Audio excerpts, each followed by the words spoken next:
요한계시록 2장 12절에서 17절 말씀입니다. 버가모 교회의 사자에게 편지하라. 좌우에 날선 검을 가지신 이가 이르시되 내가 어디서 사는지를 내가 아노니 거기는 사탄의 권자가 있는 데라.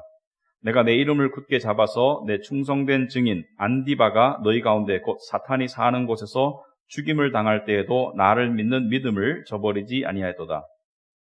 그러나 내게 두어 가지 책망할 것이 있나니 거기 내게 발람의 교훈을 지키는 자들이 있도다. 발람이 발락을 가르쳐 이스라엘 자손 앞에 걸림돌을 놓아 우상의 제물을 먹게 하였고 또 행음하게 하였으니 이와 같이 내게도 니골라당의 교훈을 지키는 자들이 있도다. 그러므로 회개하라. 그리하지 아니하면 내가 내게 속히 가서 내 입의 검으로 그들과 싸우리라.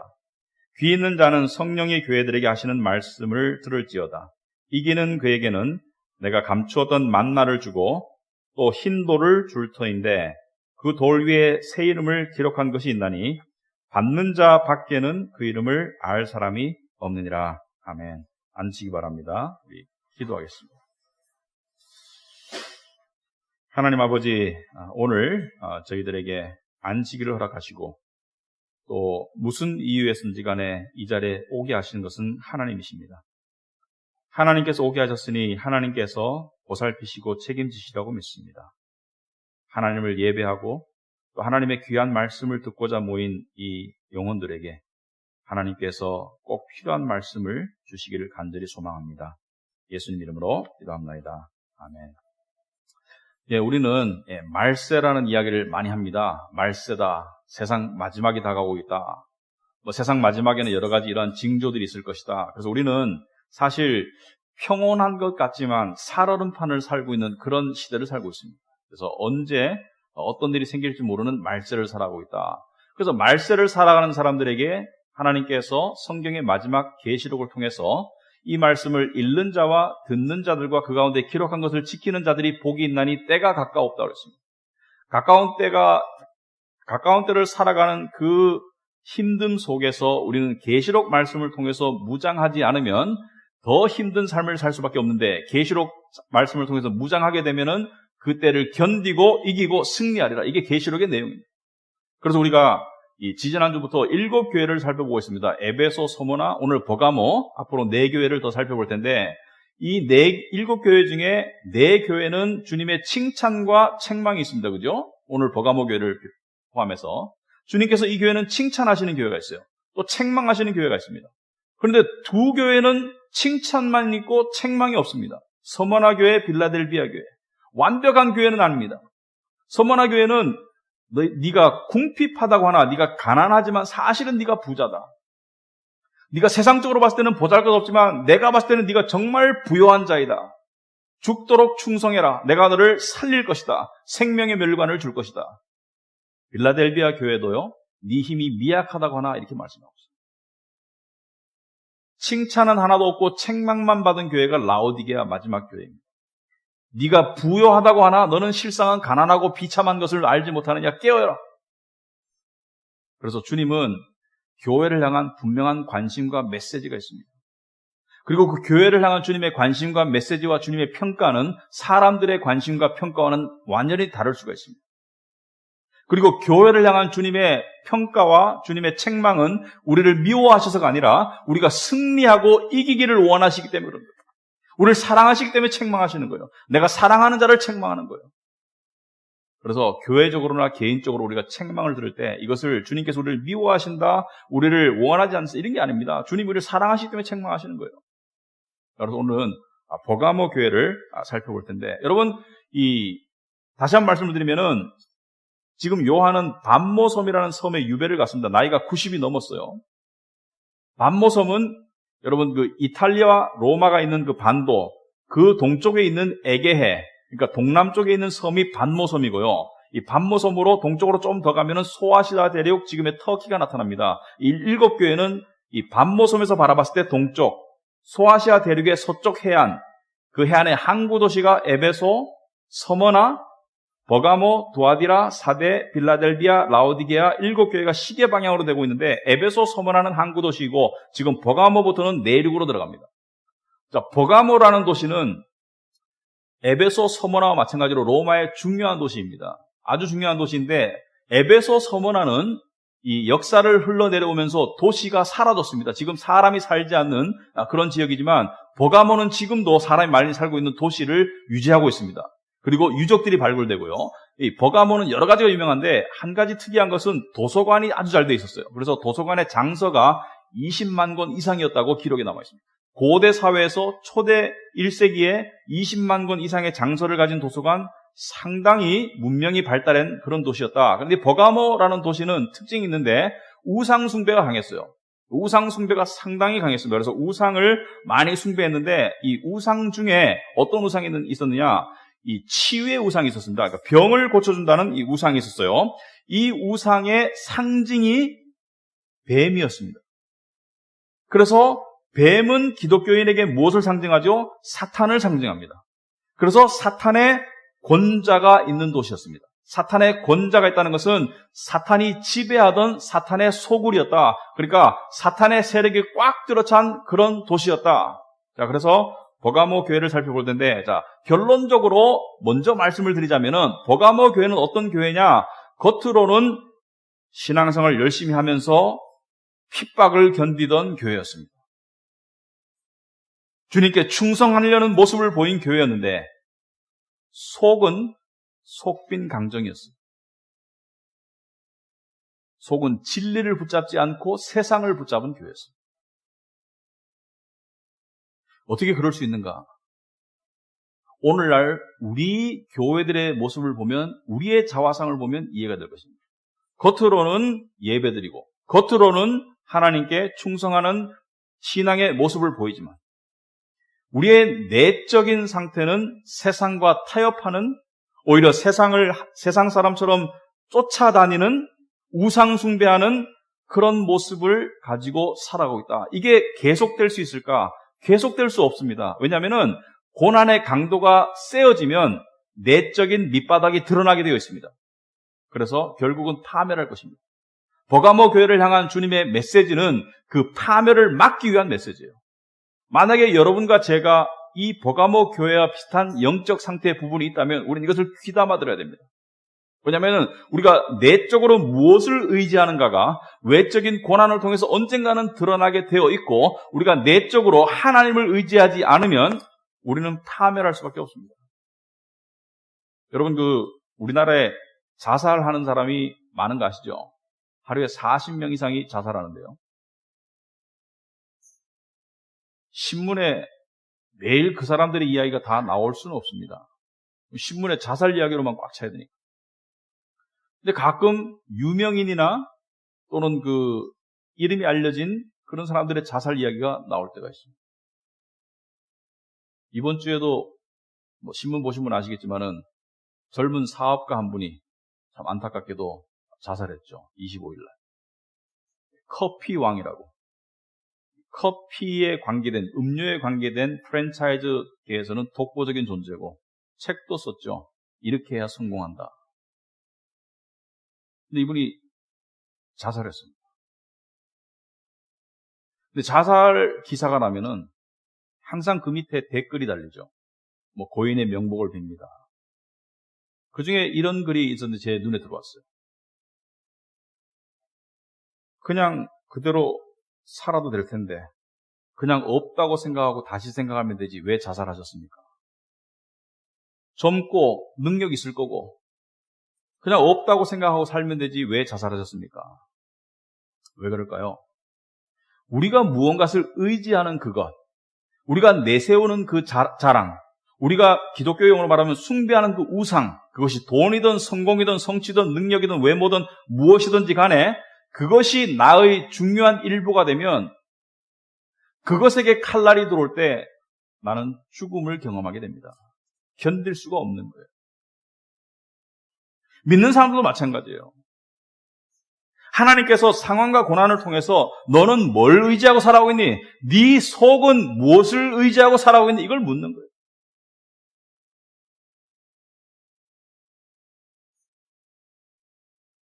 너는 겉으로는 교회를 다니고 겉으로는 신앙인이라고 말하고 겉으로는 하나님을 섬기며 산다고 하지만 네 속에는 무엇이 들어있니? 이게 버가모 교회를 향한 예수님의 진단입니다.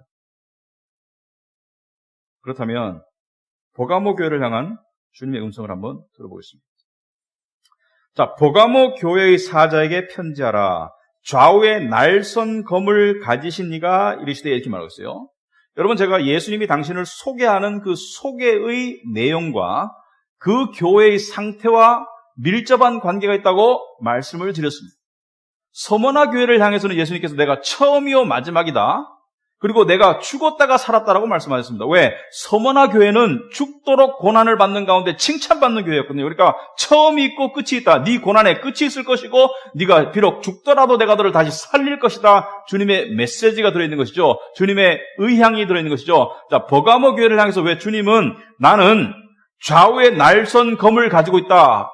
여러분, 좌우에 날선 검을 가지고 있다는 게 무슨 뜻이냐? 성경은 성경으로 풀어야 됩니다. 구약의 이사야서 49장, 신약의 히브리서 4장, 여러 군데 좌우에 날선 검을 살펴보면 좌우에 날선 검은 두 가지 역할을 합니다. 첫째는 인간의 생각을 꿰뚫어요. 너희 마음의 생각을 감찰하시는 것이에요. 예수님의 좌우에 날선 검은 내 겉모양이 아니라 내 내면에 있는 실체를 드러냅니다. 관절과 골수를 찔러 쪼개기까지 하며 마음의 생각과 뜻을 감찰하시나니 내 내면에 무엇이 들어있나를 드러내십니다. 두 번째 뭘 합니까? 쳐부수는 거죠. 공격용 무기 아닙니까? 쳐부수는 거죠. 좌우에 날선 검을 가지고 내가 쳐 부술 것이다. 자, 이 내용이 나중에 16절에 등장합니다. 이따가 설명하겠습니다. 왜 버가모 교회를 향해서 좌우에 날선 검을 가지고 있다고 얘기하는가? 나중에 설명하겠습니다. 먼저 이 버가모 교회를 향한 칭찬과 책망을 살펴보자. 예수님께서는 버가모 교회를 향해서 뭘 칭찬하시나 13절이고요. 뭘 책망하시나 14절, 15절입니다. 자, 13절에 보시면은 예수님께서 네가 어디에 사는지를 내가 안다. 거기는 사탄의 권좌가 있는 데라. 사탄의 보좌, 사탄의 권력, 사탄의 소굴이란 말이죠. 아까 말씀드렸듯이 이 버가모에는 이 유명한 신상, 우상 그런 것들이 많은데 아스클레피우스라는 신상, 치유의 신상, 뱀 모양을 한 신상, 뱀 상징한 신상, 이것을 숭배하기 위해서 떼거지로 사람들이 몰렸고요. 그리고 황제 숭배가 아주 철저하게 지켰습니다. 로마의 제국 도시는 시저를 숭배하는, 황제를 신처럼 숭배하는 그러한 황제 숭배의 신앙이 있었는데 이 버가모는 거기에서 1등이었어요. 버가모에 사는 모든 사람들은 1년에 한 번 황제에게 제물을 바쳐야 됩니다. 제물을 바치는 것은 황제를 예배한다는 의미가 포함되어 있는데 제물을 바치지 않으면 감옥에 가거나 심지어 죽임을 당하게 되어 있는데 실제로 유대교인들만 여기에서 제외를 시켜줬어요. 유대교인들은 황제 예배하는 것에서 제외를 받는 특권을 누렸습니다. 무엇을 말하느냐? 기독교인이 유대교인인 척하면 핍박을 안 받아도 되었어요. 사람들이 보기에는 유대교나 기독교나 같은 구약 성경 보고 같은 여호와 하나님 믿으니까 기독교인이 유대교인인 척하면은 거기에 대해서 그 의무 면제를 받을 수 있었지만 그렇게 하지 않았다는 거예요. 칭찬하는. 어떻게 칭찬하느냐? 13절 중간에 내가 내 이름을 굳게 잡아서 내 충성된 증인 안디바가 너희 가운데 있고 사탄이 사는 곳에서 죽임을 당할 때도 나를 믿는 믿음을 저버리지 아니하였도다. 자, 순교자가 있었습니다. 이 교회. 지금도 중동 지역이나 순교자들이 있습니다. 북한에도 순교자들이 있고요. 우리가 알아야 될 것은 20세기, 21세기에 역사적으로 가장 많은 순교자가 나오고 있다는 것을 알아야 됩니다. 우리는 지금 순교할 가망이 없는 세상을 살고 있지만 이 세상이 어떻게 바뀔지는 모르겠죠. 하지만 이 교회에 안디바라는 사람이 있어요. 이 안디바가 누군지는 모릅니다. 그러나 전해 내려오는 역사에 의하면은 이 안디바가 어떻게 죽었는지를 기록하고 있습니다. 여러분, 순교의 방법은 여러 가지가 있습니다. 처음에는 불에 태워서 많이 죽였어요.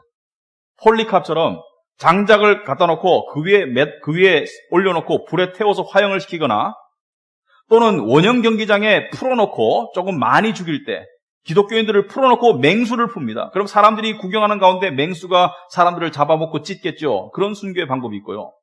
그 다음에 끓는 기름에 태우는 순교가 있고요. 그 다음에 중세로 오면은 단두대 순교가 유행합니다. 단두대 순교. 마녀는 화형식, 이단은 단두대, 이런 순교가 있습니다. 근데 안디바는 어떻게 죽었느냐? 화로 알죠? 화로. 소위 말해서 그 통닭구이. 화로 안에 불을 가열해서 구워서 죽이는. 안디바가 그렇게 죽었어요. 예수님께서 뭐라 하십니까?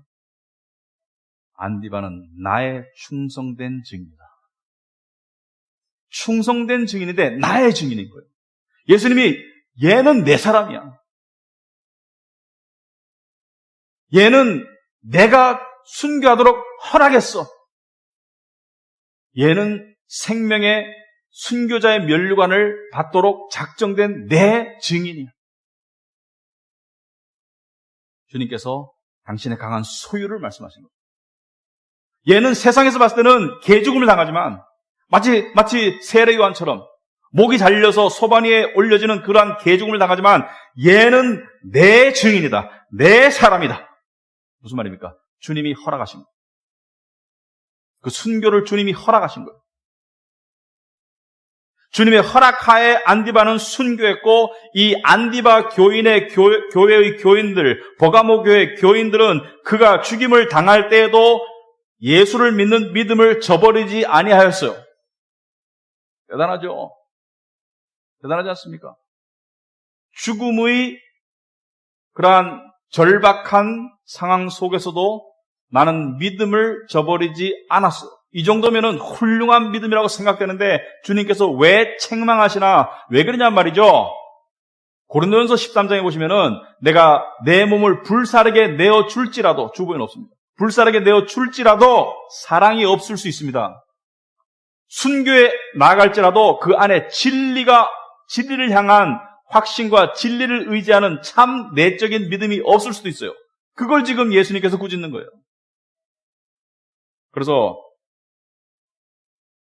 14절에 보시면은 주님의 책망이 있습니다.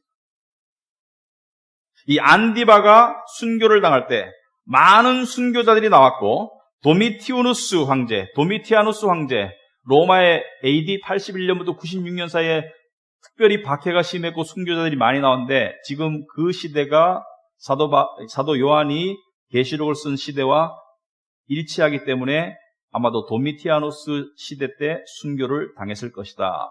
그 순교자들이 나올 때 함께 순교할 각오가 되어 있던 교회에 무슨 문제가 있었느냐? 14절에 그러나 내게 두어 가지 책망할 것이 있다. 거기 내게 발람의 교훈을 지키는 자들이 또다. 발람이 발락을 가르쳐 이스라엘 자손 앞에 걸림돌을 놓아 우상의 제물을 먹게 하였고 또 행음하게 하였다. 여러분, 발람은 구약에 나오는 선지자이고 발락은 모압의 왕입니다. 자, 발람이 발락에게 뭘 가르쳤는지, 발람의 교훈이 뭔지는 자세하게 알 수가 없습니다. 민수기 22장에서 24장까지 나오는 내용이지만 읽어봐도 확실치는 않습니다. 그러나 앞뒤 정황을 봤을 때 발람의 교훈 또는 가르침, 우상의 제물을 먹게 하고 행음하게 하였다. 이것은 첫째, 거짓 가르침을 통해서 세상과 타협하고 세상 사람처럼 똑같이 살도록 만들었다 이거예요. 버가모 도시의 사람들은 우상의 제물을 먹었어요. 우상 숭배에 참여하고 우상의 제물을 먹고 행음했다.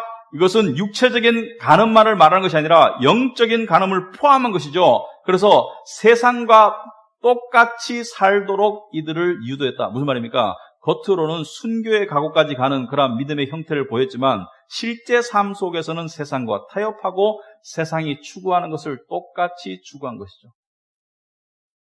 그러니까 문제가 심각한 거죠. 야고보서 4장 4절을 말씀했습니다.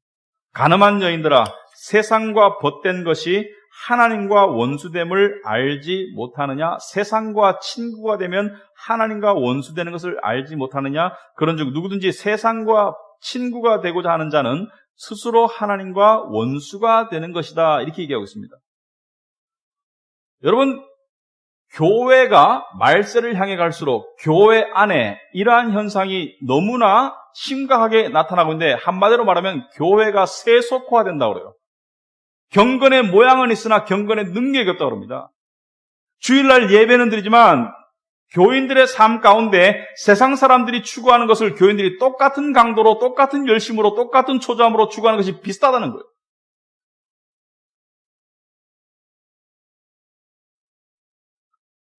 소위 말해서 삶에서 다가오는 위협, 불안감, 그죠? 직장의 불안감, 주거의 불안감, 또는 스트레스, 또는 미래의 불확실성, 믿는 사람이나 믿지 않는 사람이나 동일하게 느끼는 그러한 고난입니다. 거기에다가 믿는 사람은 특별히 더 큰 고난이 있을 수가 있겠죠. 믿음 때문에. 하지만 우리는 그것을 심각하게 겪진 않고 있어요. 현재 상태에서. 그런데 거기서 오는 고난에 대한 스트레스를 이기기 위해서, 극복하기 위해서 세상 사람들은 무엇을 추구합니까? 돈, 성공, 건강, 직장만, 자녀 성공시키기,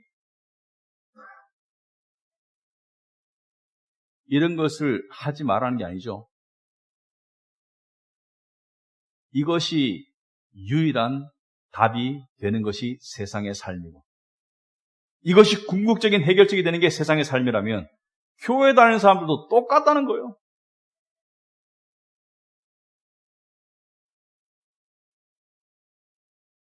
하나님을 둘째로 믿는 것은 믿는 게 아닙니다. 여러분 착각하지 마세요. 하나님은 업신여김을 당하지 않는 분입니다. 하나님을 첫째로 믿는 것이 믿는 것이지, 나는 돈을 더 의지하고 성공을 더 의지하고 인정을 더 의지하고 나는 이러이러한 것들을 더 의지하지만 하나님은 덤으로 믿어, 이거 하나님 믿는 거 아니에요. 이걸 우상숭배라고 그래요.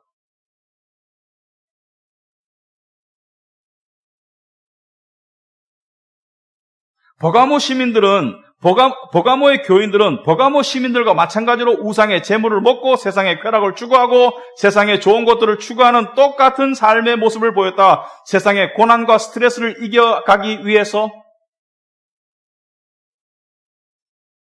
15절에 주님께서 말씀하십니다.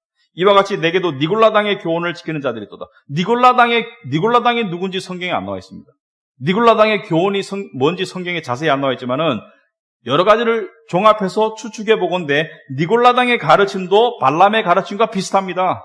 세상과 타협해라, 세상의 우상들을 추구해라, 하나님의 진리를 의지하기보다는 세상을 의지해 살아가라, 이거예요.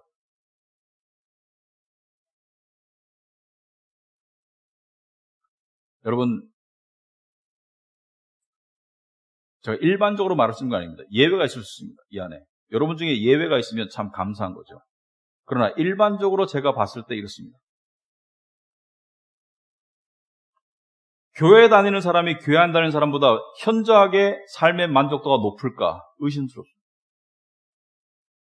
교회 다니는 사람들 일반적으로 교회 안 다니는 사람보다 현저하게 평강 상태인가 의심스럽습니다.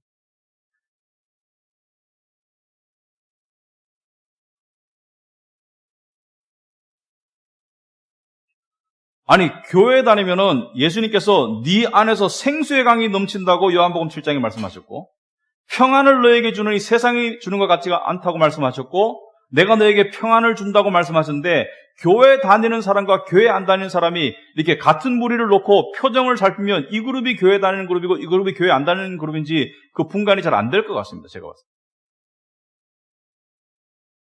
오히려 텔레비에서 오면은 연예인들 앞에서 희덕거리는 게 더 행복해 보일 때가 있어요. 왜 그러냐? 왜냐하면 우리는 겉으로는 신앙의 모습을 가지고 있습니다. 주님이 칭찬하시는 거, 이거 나쁜 거 아닙니다. 교회 오고 봉사하고 주님 때문에 섬기고 고난을 느끼고 이거 좋은 거예요. 주님이 칭찬하시는데 우리가 내면으로 무엇을 의지하고 무엇을 추구하며 살아가느냐?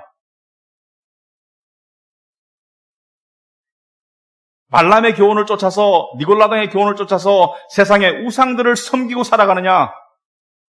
아니면 정말 하나님을 의지하고 살아가느냐? 이것이 우리에게 주어진 가장 커다란 숙제입니다. 저는 우상을 이렇게 비교하고 있습니다. 요즘은 매주 많은 사건들이 있죠. 어제는 저녁에 텔레비 보니까 또 뭐 ICBM을 쐈다. 요새는 우리가 보면은 ICBM이 또 한 발 날아가네. 다음엔 언제 날아갈까? 이런 식으로 무덤덤해지는 거예요. 심각하긴 일이긴 한데. 근데 23일 날 미국에서 어떤 일이 있었습니까? 텍사스주 샌안토니오에서 어떤 일이 있었습니까? 트레일러 기사가 미리국자들을 한 100명 가까이 이 큰 트레일러 뒤에 싣고 약 2시간 반 정도 달려서 월마트 주차장에 주차해 보니까 문을 딱 여니까 사람이 9명 죽어 있고 30명이 중경상, 30명이 참 생명이 위독하더라. 중간에 몇십 명은 사라진 것 같아요. 그래서 이 운전수가 구속을 당하고 그 다음에 조사에 들어갔는데 왜 그랬느냐? 밖에 날씨가 30몇 도였죠. 근데 트레일러 안에 에어컨이 고장 나가지고 그 정도 되면은 75도 정도 올라갔을 것이다. 75도 올라가니까 질식하고 뇌사 상태가 오고요. 그 안에서 막 탈수 증세가 나타나고 사람들이, 여러분 생각해보세요. 지옥이 따로 없죠. 100명 가까운 사람이 트레일러 안에 막 꽉 들어가지고 있는데 75도까지 더워지는데 산소가 없어. 그리고 구멍이 하나 있었답니다. 하나. 숨구멍이. 거기다 대고 헐떡헐떡거리면서 돌아가면서 숨 쉬면서 살아남으려고 헐떡헐떡거렸는 거예요. 그런데 그 온도와 이 고밀도의 그 어떤 그 상태를 견디지 못했죠. 여러분, 우상은 그와 같은 겁니다. 우리는 삶에서 주어지는 고난과 스트레스를 이기기 위해서 뭔가 내가 원하는, 내가 뚫어놓은 구멍이 있어요. 내가 뚫어놓은 구멍을 통해서 헐떡헐떡거리면서 거기서 뭔가 찬바람이 확 나와줄 줄 알아. 그런데 안 되지 않습니까? 이거야. 번뜩하는 생각이 나죠. 이것만 되면 될 거야. 열심히 추구해보지만 안 되지 않습니까? 더 망가지지. 주님은 뭐라냐? 아니, 왜 뻔히 되는 방법을 놓고 왜 안 되는 방법을 자꾸 그렇게 찾고 있니?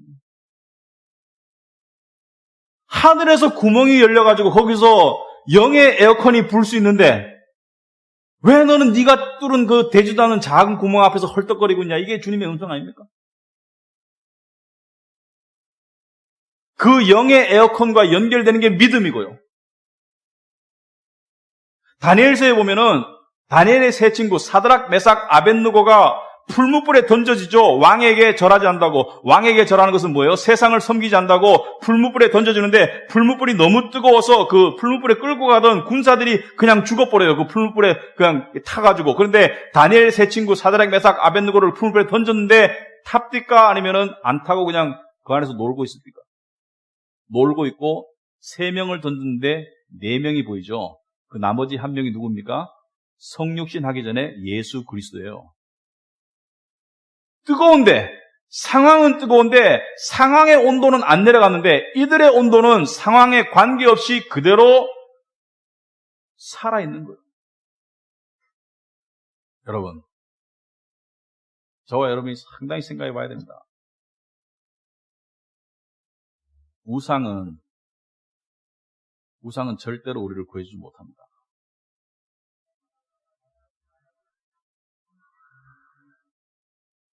우상은 우리를 너무나 괴롭힙니다. 시편 115편에 우상에 관한 하나님의 말씀이 있습니다. 그들의 우상들은 은과 금이요 사람이 손으로 만든 것이라 입이 있어도 말하지 못하며 눈이 있어도 보지 못하며 귀가 있어도 듣지 못하며 코가 있어도 냄새 맡지 못하며 손이 있어도 만지지 못하며 발이 있어도 걷지 못하며 목구멍이 있어도 작은 소리조차 내지 못하느라. 우상의 무능력을 이야기하는 거예요. 우상의 무능력. 우상들을 만드는 자들과 그것을 의지하는 자들이 다 그와 같으리로다. 이스라엘아 여호와를 의지해라. 응? 이스라엘아 여호와를 의지하라. 그는 너희의 도움이시요 너희의 방패시니라. 여호와 하나님이 너희의 도움이시고 너희의 방패라는 것을 인정하고 우상들을 내치우고 여호와 하나님으로 다가가라. 그럴 때 하나님께서 평강을 약속하시고 그럴 때 하나님께서 보호를 약속하시고 그럴 때 하나님께서 해방을 약속하신다. 이거 아닙니까? 진리를 알지니 진리가 너희를 자유케 하리라.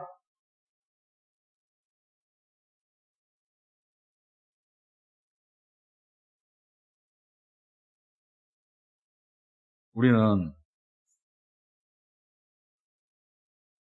우상의 법칙이라는 법칙이 있습니다. 우상의 법칙. 제가 알려드릴게요. 돈이 우상이 되잖아요. 그러면 있는 것으로 절대로 만족 못합니다. 그러므로 지금 현재가 고난이 됩니다. 그러므로 돈이 우상이 아니라면 먹을 것과 입을 것이 있으므로 만족할 줄 알지어다. 그 말씀의 진리를 받아들이지 않고 돈이 우상이 되면 돈이 우상이 안 될 때는 만족할 수 있는 상황이 돈이 우상이 되는 순간 이게 고난의 문제가 되죠. 맞습니까? 안 맞습니까? 요즘 시대요. 정말 교묘하죠. 제가 예를 하나 들어보겠습니다. 여러분, 요즘 뉴스에 보면은 상대적 박탈감. 저는 집이 없기 때문에 말씀을 드립니다. 돈과 집이 우상이 되면, 우상이라는 것은 원한다도 되지만 부러워한다도 우상인 거예요. 탐심. 집 가진 사람은 지금 점점 부자가 되고 있습니다. 그죠? 집값이 천정부지로 올라가고 있죠. 근데 내가 돈과 집이 우상이면은 이걸 견디기가 힘들어요.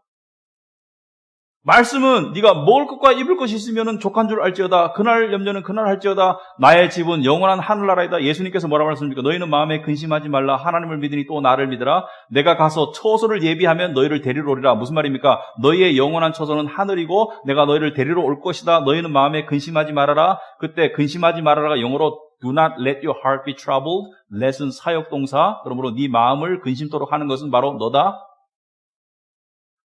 내가 집과 돈이 우상이면 이 상황에서 가만 성경 진리를 내 마음에 받아들이면 뭐가 돼요? 그냥 별 방해가 안 되는 상황이 될 수 있는데 조금 방해될 수도 있겠지만 돈과 집이 우상이 되면 지금 나는 큰 문제가 있는 거예요. 왜?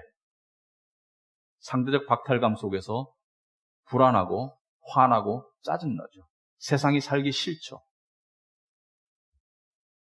안 그렇습니까? 우상은 문제를 만들어냅니다. 나 지금 상태로 괜찮아. 근데 갑자기 뭔가 하나 우상이 생겨버렸어요. 근데 그것만이 내 눈에 꽂혀. 그것을 가지기 전까지는 나는 문제 속에 갇혀 있는 거예요.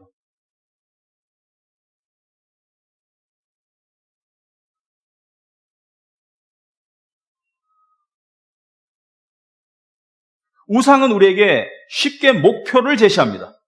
이게 네가 해야 될 목표야. 그리고 우리를 계속 다그쳐요. 그 목표에 미달하지 못하게 되면 그것을 문제로 인식하도록 만듭니다. 그러므로 인간은 우상을 만들어내요. 칼빈의 말에 의하면 인간의 마음은 우상을 만들어내는 공장이다. 그런데 우상은 우리에게 문제를 돌려줍니다. 고난을 돌려줍니다. 불필요한 고난을. 이론적으로 먹을 것과 입을 것이 있는데 만족할 줄 아는 사람은 나머지 덤으로 주어지는 것은 다 감사의 조건이 됩니다만은 욕심의 우상이 앞선 사람에게는 모든 것이 불만의 조건이 됩니다.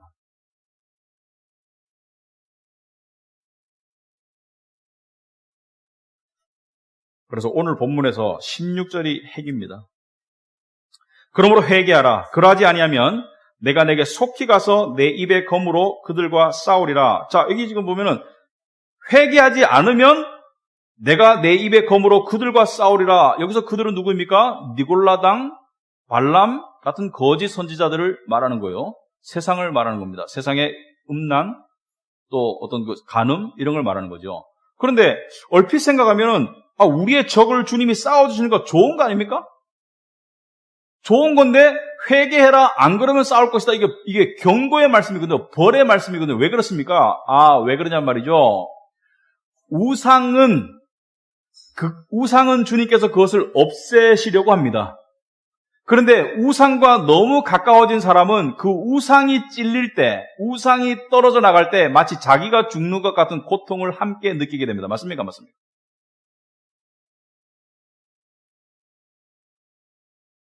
내가 돈이 우상인데 하나님께서 그 돈이 우상인 나의 삶을 가르치기 위해서 돈을 뺏어가세요. 상황에서 돈을 없애가세요. 그러면은 돈이 없어지는 것이 나에게 엄청난 고통으로 다가올 겁니다.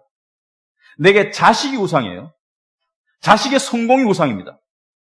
아니, 자식을 공부시키지 말라는 거 아닙니다. 오해하지 마세요. 자식의 성공을 위해서는 어떤 희생과 노력도 감수할 수 있고 심지어 믿음도 타협할 수 있어.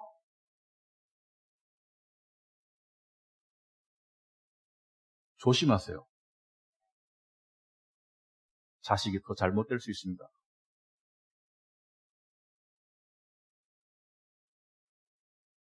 하나님께서 뭐예요?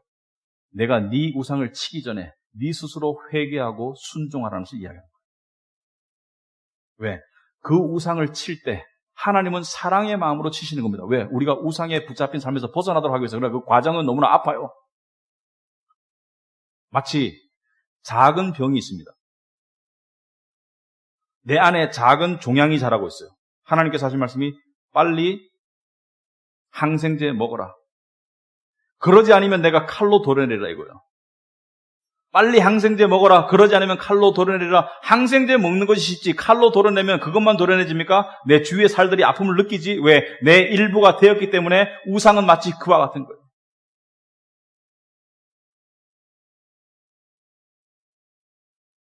돈을 숭배하는 사람은 돈을 치시고 평안함과 안락함을 숭배하는 사람들은 건강을 치시고 성취와 성공을 숭배하는 사람들에게는 실패와 좌절을 주실 수 있어요. 왜? 하나님께서 우리를 사랑하시기 때문에. 그렇다면 우리는 어떻게 살아야 되나? 17절의 결론이죠. 항상 마지막 절. 귀 있는 자는 성령이 교회들에게 하시는 말씀을 들을지어다. 귀 있는 자는 들어라. 모든 사람이 들을 수 있는 거 아니다. 귀 있는 자는 듣고 순종해라. 이기는 그에게는 내가 감추었던 만나를 줄 것이고 흰돌을 줄 것이다. 자, 두 가지를 이야기했습니다. 감추었던 만나는 뭐고 흰돌은 뭐냐? 감추었던 만나는, 여러분 만나가 뭐죠? 만나는 이스라엘 백성들이 출애굽에서 광야에서 가나안 가는 길에 양식이 없으니까 하나님께서 매일 육신의 생명의 보존을 위해서 하늘에서 매일 아침 내려주신 것이죠. 그래서 토요일 날은 2배로 들었습니다. 일요일 날은 가서 일하지 말라고 2배로 거더라고. 그런데 평일날 내려진 것을 2배, 3배로 욕심스럽게 가져가니까 그 다음날 되니까 벌레가 다 먹었어. 무엇을 말합니까? 양식은 매일매일 공급받아야 되는 것을 이야기합니다.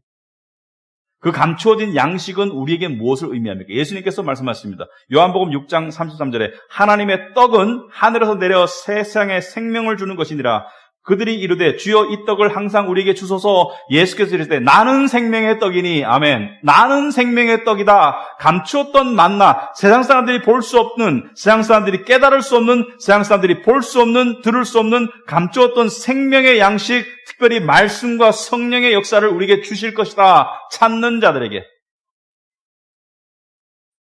여러분, 우상을 통해서 세상의 스트레스와 고난을 이기려고 하면 점점 더 망가지게 되어 있습니다. 하지만 그 속에서 회개하고 아니 이게 아니고 말씀으로 갈 거야. 말씀으로 갈 거야. 주님으로 갈 거야. 믿음으로 나아가는 자는 점점 더 살아나게 되어 있습니다.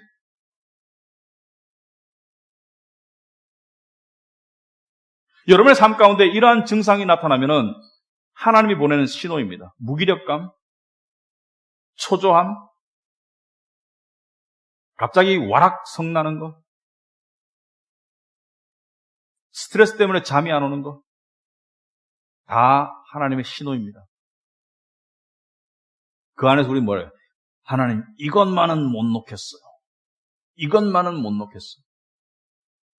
하나님은 놓게 하실 겁니다. 왜?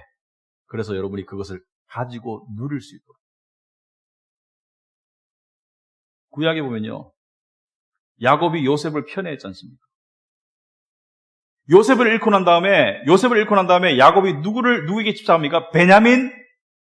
베냐민만은 안 돼. 다른 아들 다 죽어도 괜찮아. 베냐민만 안 돼. 베냐민 놓게 하지 않습니까? 베냐민 애굽으로 가지 않습니까? 그리고 나중에 베냐민 만납니다.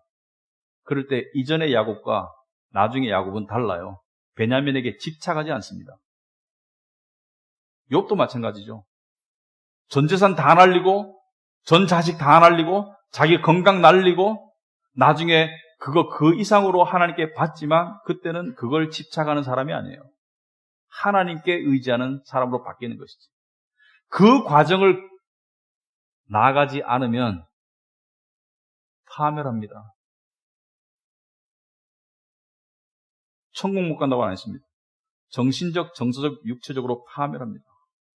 하나님 그걸 원하지 않기 때문에 이 메시지를 주신 거예요.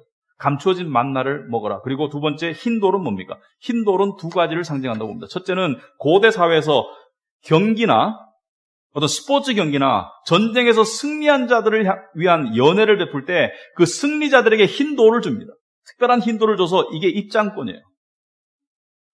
여기 들어와서 연회에 참석할 수 있는 입장권이다. 또 두 번째로 재판에서 배심원들이 이 피고는 죄가 없다라고 표현할 때 흰돌을 던집니다.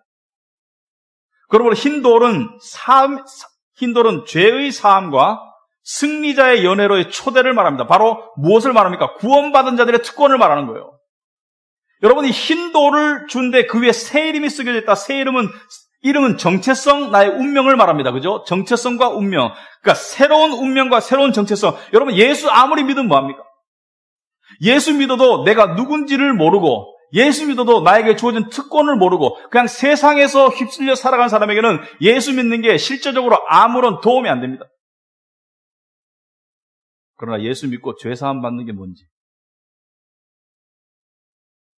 어린 양의 혼인잔치에 초대받는다는 게 뭔지, 나에게 주어진 새로운 신분이 무엇인지를 깨우쳐 나가고 알아가는 사람은 세상을 이겨갈 수 있는 사람입니다. 교회 열심히 다닌다고 되는 거 아닙니다. 교회 다녀야 되지만, 봉사 열심히 한다고 되는 게 아닙니다. 봉사해야 되지만, 그것보다 더 중요한 건 뭡니까? 더 중요한 것은 주님을 알고 나를 알아야 돼요. 주님을 알고 나를 알아가는 그 열심이 있어야지 우리가 세상을 이길 수 있는 거예요. 그래서 고난은 안 견딜 수 없죠. 고난을 안 견디겠다는 것은 포기하겠다는 거예요. 그런데 고난을 세상을 의지하고 견디면 망가지게 되어 있습니다. 사람이 망가져요. 사람이 냉소적으로 되고 우울해지고 분노의 사람이 되고 사람이 망가집니다. 하지만 주님을 의지하고 말씀을 의지하고 고난을 이기는 사람은 영혼이 아름다워집니다. 영혼이 살아나게 되어 있어요. 예수님은 십자가에서 엄청난 고난을 당했습니다. 어느 고난도 비교할 수 없습니다. 실제적으로 그 당하신 그 육신의 고통을 어디에 비교할 수가 없습니다. 근데 예수님께서 십자가에서 하신 말씀 중에 두 가지 중요한 말씀이 있어요. 첫째는 뭐냐면 나의 하나님 어찌하여 나를 버리셨나이까 그랬습니다. 두 번째는 뭐였습니까? 바로 죽기도 바로 전에 다 이루었다. 여러분, 예수님은 그 고통 속에서도 진리를 의지하셨고 진리를 말씀하셨어요. 나의 하나님 어찌하여 나를 버리셨나이까는 하나님을 향한 원망과 절규만이 아닙니다. 그보다 더 깊은 의미가 있습니다. 당신에게 버림받을 이유가 없는 내가, 당신에게 한 번도 버림받은 적이 없는 내가, 이럴 것을 당할 이유가 없는 내가 나의 하나님 어찌하여 나를 버리셨나이까? 그것은 답을 알고 묻는 질문이죠. 내가 버림받을 이유가 없는 내가 버림받았기 때문에 버림받아야 될 우리가, 버림받아야 마땅할 이 죄인들이 아버지께 받아들여지는 그 은혜를 이야기하는 거예요. 아멘. 히브리서 12장에 그 앞에 기쁨을 위하여 십자가를 참으셨다고 말했습니다. 그 앞에 기쁨이 뭡니까? 주님이 생각하는 기쁨은 바로 우리가 당신의 형제 자매가 되는 것, 우리가 하나님께 받아들여지는 것을 이야기하고 있습니다. 진리를 말씀하고 있는 거예요. 다 이루었다. 뭘 다 이루었단 말입니까? 뭘 다 이루셨단 말입니까? 그 고통 속에서도 주님은 진리의 포커스를 맞추고 진리의 의미를 주셨습니다. 뭘 다 이루셨습니까? 바로 우리의 구원을 위한 모든 것을 다 이루셨죠. 우리의 행함으로 받을 수 없는, 종교적 노력으로 도저히 받을 수 없는 구원, 주님을 오직 믿음으로 의로워지고 믿음으로 하나님의 자녀가 되고 믿음으로 천국 가는 이 은혜의 복음의 구원을 다 이루셨다. 그러기 위해서 주님은 십자가에서 다 이루셨습니다. 다 이뤘습니다. 주님의 인성의 관점에서 봤을 때 세상에 모든 혹시 재산이 있었다면 다 잃었어요. 건강이 아니라 목숨을 잃었습니다. 젊은 나이에 미래의 가망성을 다 놓으셨어요. 영광도 잃으셨고요. 그 순간에. 아버지 하나님과의 교제도 잃으셨고요. 다 잃었습니다. 다 잃고 십자가에 갔을 때 주님은 다 얻었습니다. 부활하시고 하나님 보좌 우편에 앉아 계시고 지금은 영광스러운 왕이시죠. 그죠? 여러분, 다 잃을 각오를 해야지 진짜를 얻을 수 있겠습니다. 날마다 네 십자가를 지고 나를 따르라고 하셨습니다. 세상의 어느 것에 관한 욕심과 집착도 여러분이 그것을 서서히 내려놓지 않으면 절대로 하나님께서 주시는 구원의 기쁨과 확신과 만족을 누릴 수가 없게 되겠습니다. 주님 그걸 말씀하시는 거예요. 이기는 자에게는. 이기는 자는 믿는 자입니다. 믿는 자가 이기는 겁니다. 특히 이 마지막 시대에 많은 사람들이 힘들어하고 있습니다. 우리도 힘들 수 있습니다. 하지만 이럴 때 진리로 방향을 잡으셔야 됩니다. 세상의 유혹의 목소리를 거부하셔야 됩니다. 진리가 결국에는 이깁니다. 기도하겠습니다.